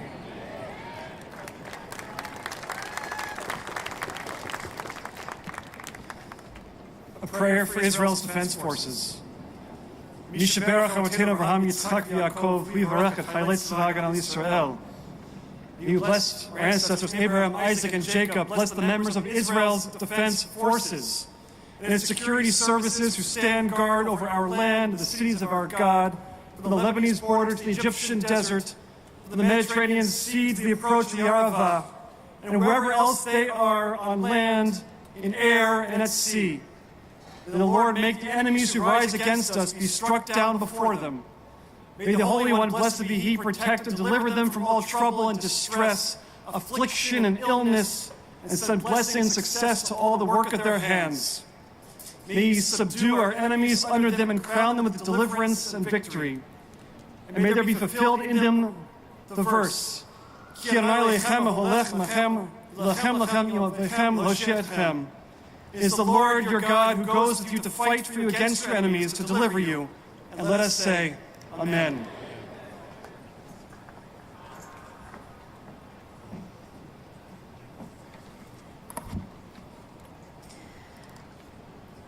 A prayer for the state of Israel, written by Rabbi Mira Regev, translated by Rabbi Levi Raman Kelman, my teacher, and Rabbi Efrat Rotem.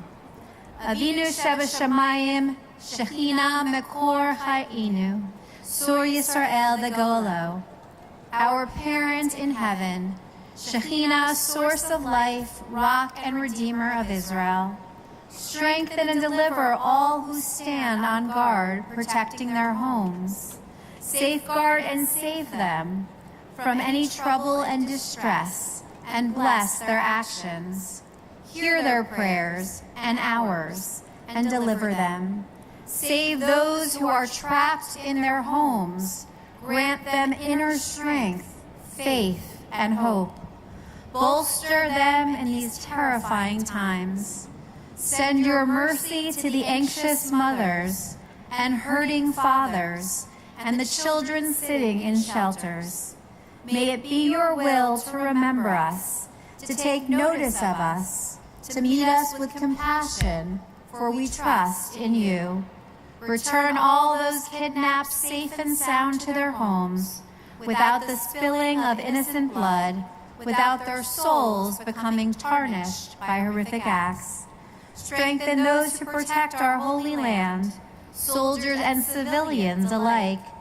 We pray, Lo yisagoy el goy cherev, nation shall not lift sword against nation, and they shall study war no more. Compassionate God, please arouse your mercy for us, and may the verse be fulfilled. From the seed of peace, the vine shall produce its fruit, the land shall produce its yield, and the skies shall provide their moisture. I will bestow all these things upon you, and you shall be a blessing. Have no fear. And together let us say, Amen.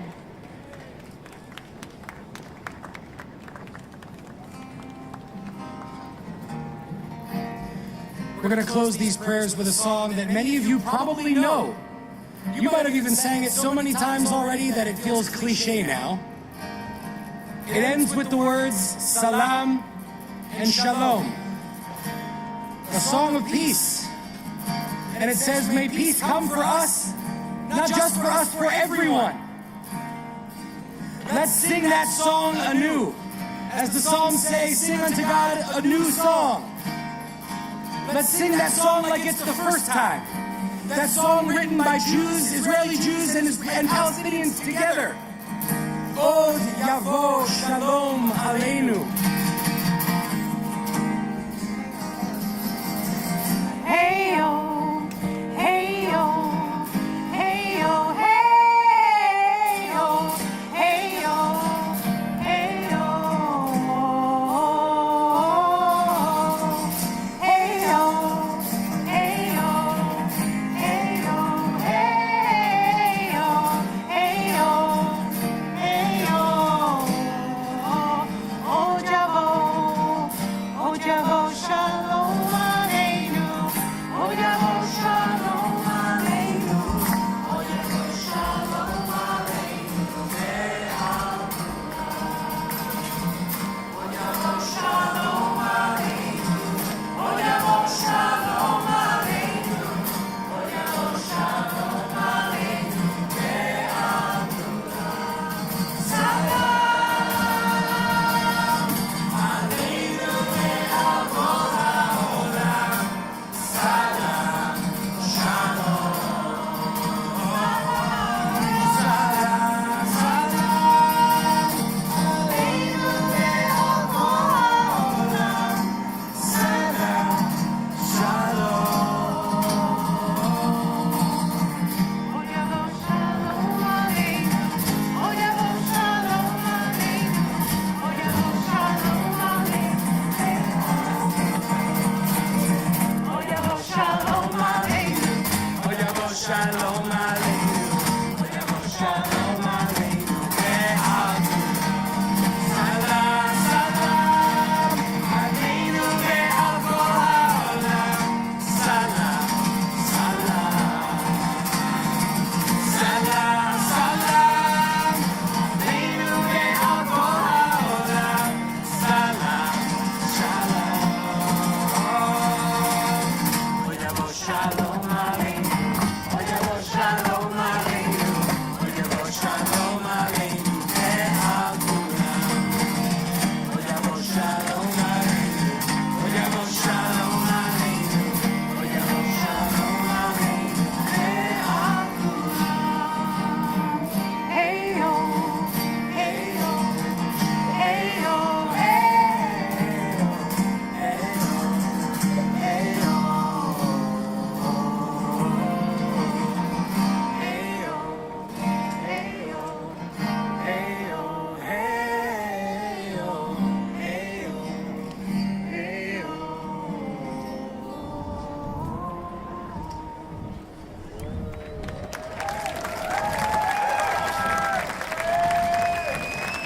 And as we're winding down to our last few speakers, somebody from our own community, somebody we're very proud stands at the pinnacle of Jewish organizational life, the CEO of the Conference of Major American Jewish Organizations, William Daroff.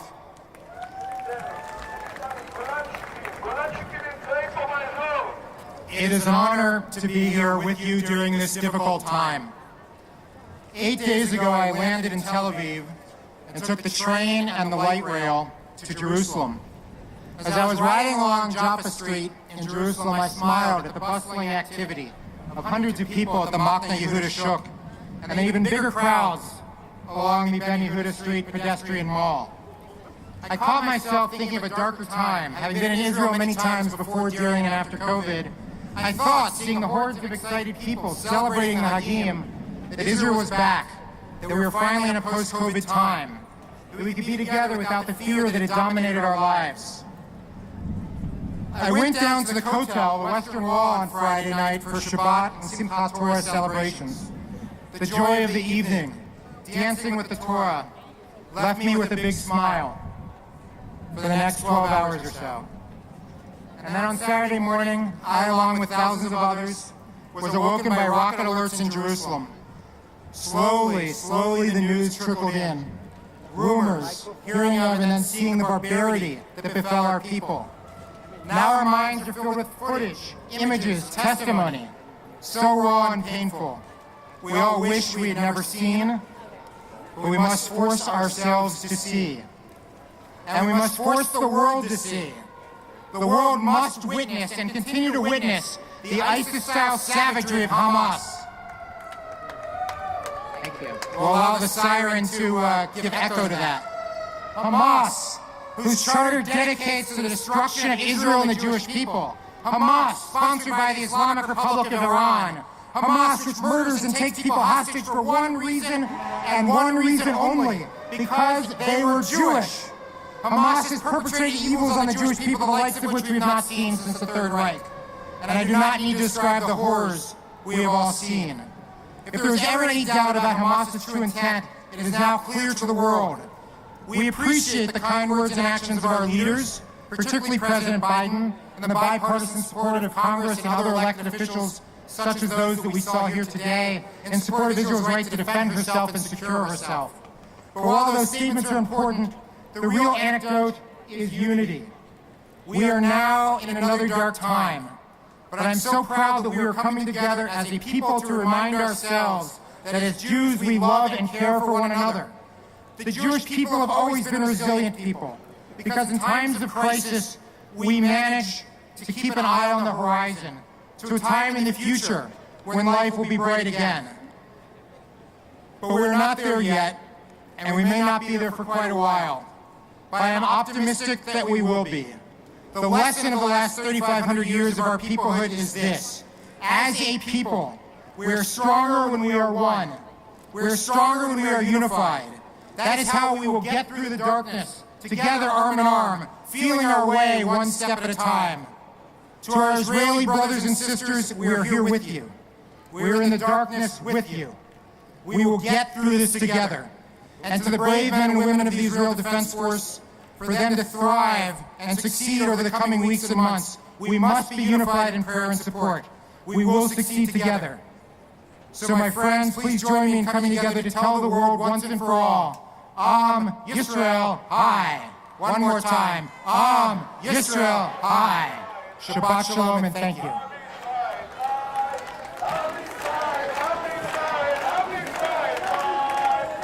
Now it's my pleasure to bring up two of my dear friends and colleagues, Meredith Leisel, the Regional Director of ADL, Alan Ronkin, the Regional Director of the American Jewish Committee.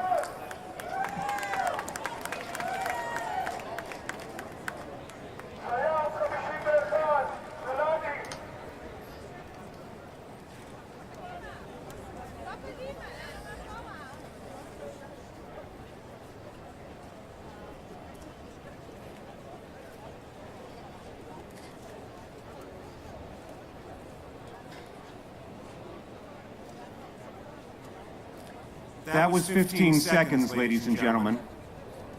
That's the amount of time that someone in Sderot or Kfar Aza or some of the other communities down south, that is the amount of time they had to be awoken from their beds, to gather their children, and to get into safe rooms before rockets fell on them.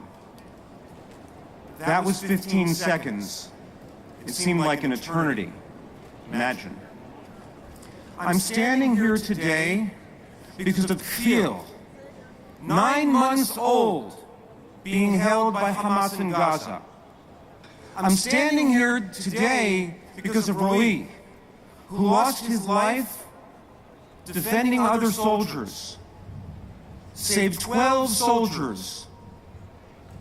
I'm standing here today because of Nathan. Nathan, one of the students in AJC's Leaders for Tomorrow program, who now stands on the Gaza border as a paratrooper. I'm standing here because of Jordana, who left her graduate program and went back to the Army and is standing training soldiers to do what they need to do. And finally, I'm standing here because of Awad Darwashe. That's a name you're not going to hear very much. Awad Darwashe is a Palestinian Muslim who is a paramedic, who saved lives during the attack on the music festival and lost his life as a result. Hamas does not discriminate. Hamas kills Israelis no matter who they are, but they aim for Jews. My friends, we must think about those hostages. We need to say to the world and say to our friends, help our people go. Help our people go, Mr. President. Help our people go, members of Congress. Help our people go. members of the diplomatic corps. My friends, in Egypt, we all said, let our people go. Let me hear you say it. Let our people go! Let our people go! Let our people go! And to the animals of Hamas, I say, you know where to go.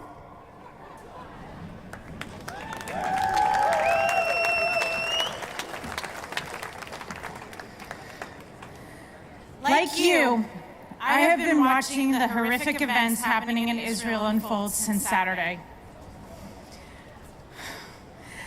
This is the deadliest attack on Jews since the Holocaust, a statement that is almost too painful to say. From ADL's perspective, as the oldest global organization fighting anti-Semitism, hate, extremism, and violence, this unprovoked massacre unambiguously exposes Hamas for what it is, one of the most vicious and violent hate groups in the world. We are reminded that we need to take our enemies seriously, because when hardened anti-Zionists and violent extremists in Gaza or Tehran or here in DC serially demonize and dehumanize the Jewish state, it leads to the dehumanization of all Jewish people wherever they may be.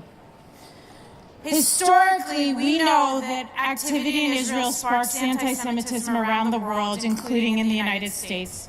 This is a moment when we need all people of good conscience to stand with Israel, stand with civilians, stand against evil, stand against hate. Israel has every right to defend itself from acts of war and terrorism. ADL is proud to stand with Israel and the Israeli people during this incredibly difficult time. We will continue to come together to stand in solidarity with Jews and Israelis everywhere. In this moment, I stand here unapologetically, unequivocally, unshakably with the state of Israel.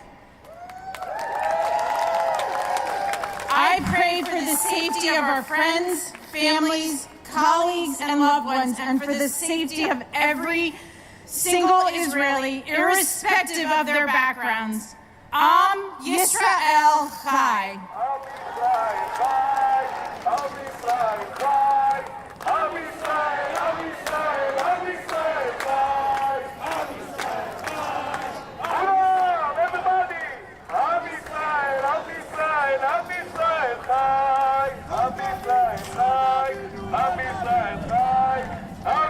Sitram Kathwa, who is with the Secretary of the Trinity Mission at the Washington Regional Center of the Hindu Community, is here with us, but has generally given up his speaking time. We are going to hear from one last individual, Avner Cohen Zamir, teachman at the Gottesman Day School, who grew up on kibbutz near Od, which were attacked by Hamas, and then we will conclude with the Star Spangled Banner and Hatikva.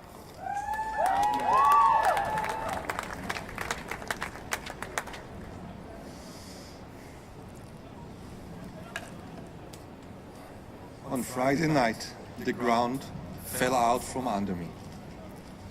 I wake up from a telephone call from my sister, quote, "Something terrible is happening in Iran," end quote. Immediately afterwards, messages from my father. In our family group chat read, quote, "There are terrorists outside the house. They are entering the house. They are trying to break the door of our bomb shelter. Save us," end quote. Afterwards, I endured an hour of terrifying silence, an hour during which I prayed with all my might that my beloved parents were murdered and not kidnapped. The relief of the message from my mother that read, quote, "We are okay," end quote, was mixed with the never-ending messages from my friends, quote, "Has anyone seen my parents? Tell me someone has seen them. They aren't answering. Gadi was kidnapped. Chaim was kidnapped. The emergency security squad of the kibbutz had been killed," end quotes. Hours of anxiety that nobody had come to help them. At the same time, there were stories of braveness, heroism. Rachel, my good friend's mother, a 70-year-old woman who held the door to a bomb shelter closed with friends even during shooting from the terrorists while using her body to protect her two granddaughters. Youth who saved their families as their house went up in flames and found them a safe refuge. Others who went out with guns drawn against dozens of terrorists to try to save a friend. I prefer not to speak about the devastation and the destruction that the terrorists left behind. Kibbutz Nir Oz, the amazing Neve Midbar, oasis, the scenery of my childhood, the people who I grew up with are no longer. Nir Oz was a community of people who were loving, who loved their land. They helped their land flourish and dedicated their life to fight for peace in the greater area. 80 of the kibbutz members were kidnapped and are being held hostage in Gaza. Among them elderly, mothers, gentle kids, even babies. Dozens of people were killed. Friends who I grew up with since the day I was born, my teachers, my kindergarten teachers, workers from off green fields, people whose door was always open for me, people who made it clear that their house was always mine. The green grass, the manicured gardens, the houses on the kibbutz, everything went up in flames. I am not a political person. I do not know how to solve this bloody conflict that haunted us for many years, but I am a human. And I know the most important thing for us right now, for the children of the kibbutz members, for the grandmother and the mother whose kids and grandchildren are being held hostage at the evil hands of Hamas, is to enable the immediate transfer of medications and medical supplies to the hostages, some of whom are older and need medication in order to continue living. And afterwards, we must bring about their immediate release. We must exert political and humanitarian pressure to ensure this is done and done immediately. Afterwards, we will need to join together to recreate and rebuild the beautiful Garden of Eden that once was Kibbutz Nir Oz. We will not rest until our friends return to their fragmented families. With a broken heart, I beg all of you to heed my father earth-shattering, chilling words that I received in a WhatsApp message nearly a week ago. Hatzilu, save us.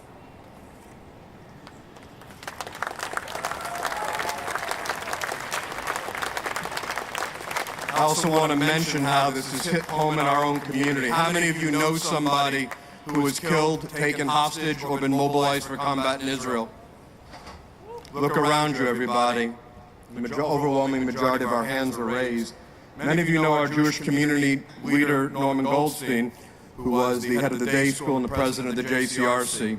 His grandnephew is missing.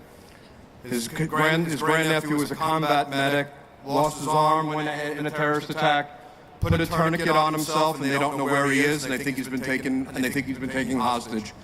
Please send your prayers to Norman and his family, and do everything we can to bring our friends home. I'm now going to ask the sponsors of the rally, the HA committee, lay leadership, JCRC lay leadership, ADL lay leadership, ADL AGC, JCRC Federation, anybody who is on in the white tent who'd like to join us. We're going to stand as we sing for the Star Spangled Banner, and we're going to stand as we sing for Hatikva.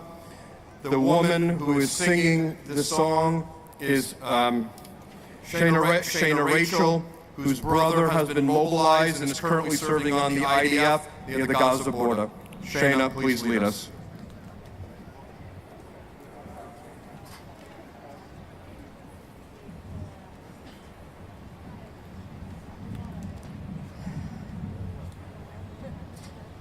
Oh, say, can you see by the dawn's early light what so proudly we hailed at the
Thank you to all our sponsors.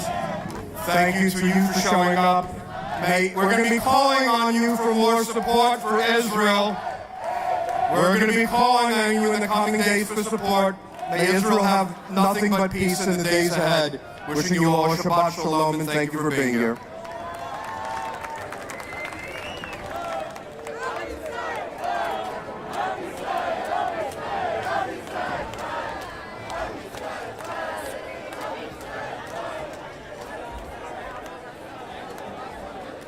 Kissing everyone.